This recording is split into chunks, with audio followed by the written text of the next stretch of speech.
Recently OTT पर एक movie release होती है सतलज और 48 घंटे के अंदर इस मूवी को ओटीटी प्लेटफॉर्म से हटा दिया जाता है। कारण चाहे जो भी बताया गया हो, मगर आपको और मुझे पता है कि कारण है इसका कंट्रोवर्शियल कंटेंट। और इस पूरे मूवी में विलन है पंजाब पुलिस, खासकर पंजाब पुलिस के केपीएस गिल।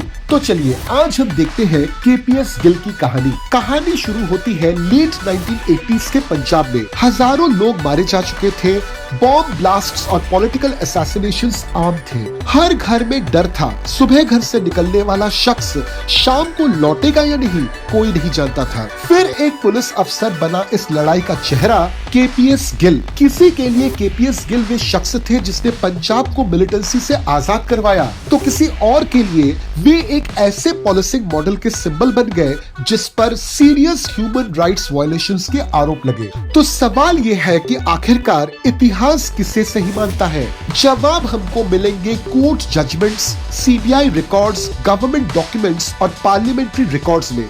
किसी भी अफवाह में आपको सच नहीं मिलेगा। तो चलिए शुरू से समझते हैं। 1984 के बाद पंजाब में मिलिटेंसी तेजी से बढ़ी। Political instability, law and order का कोलैप्स और लगातार वायलेंस। इसी माहौल में सरकार ने एक अग्रेसिव काउंटर इंसर्जेंसी स्ट्रैटेजी अपनाई। ये कोई अचानक से लिया हुआ फैसला नहीं था, ये एक बिगड़ते हालात का नतीजा था जो पूरी तरह से डॉक्यूमेंटेड हिस्ट्री है।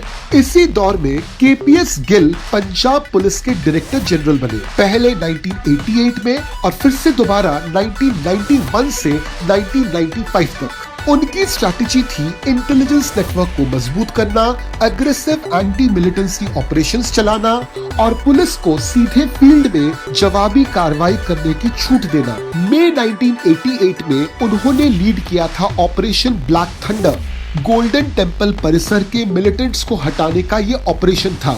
सरकार ने इसे ऑफिशियल तौर पर सपोर्ट किया और उस वक्त इसे बड़ी कामयाबी माना गया। लेकिन यहीं से शुरू होता है असली विवाद। केपीएस गिल के कार्यकाल में एक बाउंटी सिस्टम एक्सपैंड हुआ जिसमें मिलिटेंट्स को मारने वाले ऑफिसर्स को इनाम मिलता था। ह्यूमन राइट्स ऑर्गेनाइजेशंस का कहना है कि इस सिस्टम ने एलिजिडली फेक एनकाउंटर्स और एनफोर्स्ड डिसअपीयरेंसेस को बढ़ावा दिया। अब यहाँ पर ध्यान से सुनिए, ये एक डॉक्यूमेंटेड एलिगेशन जरूर है, मगर कोई एस्टैब्लिश्ड फैक्ट नहीं है।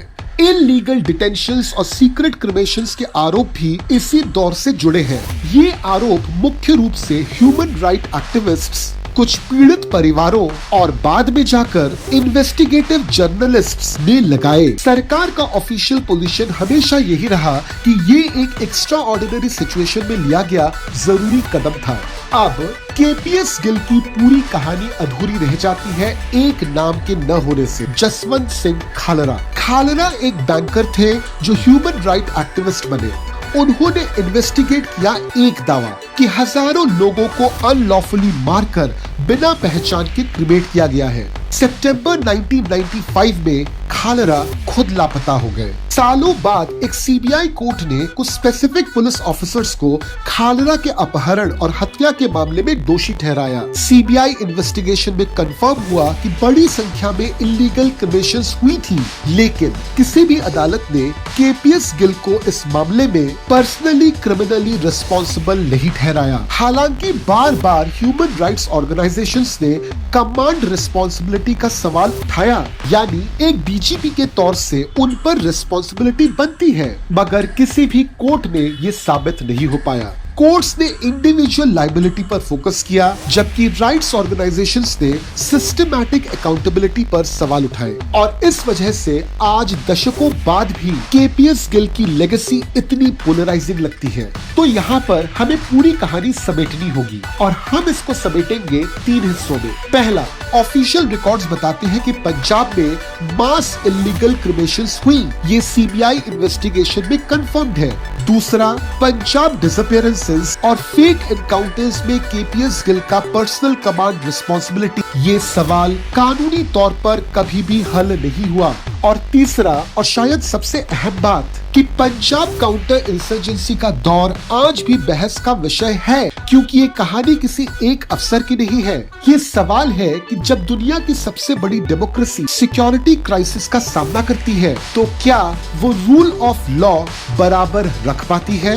इतिहास में कुछ ऐसे लोग होते हैं जो अपने काम से नहीं बल्कि उनके काम के बारे में पूछे जाने वाले सवालों से याद रखे जाते हैं। केपीएस गिल उन्हीं नामों में से एक है।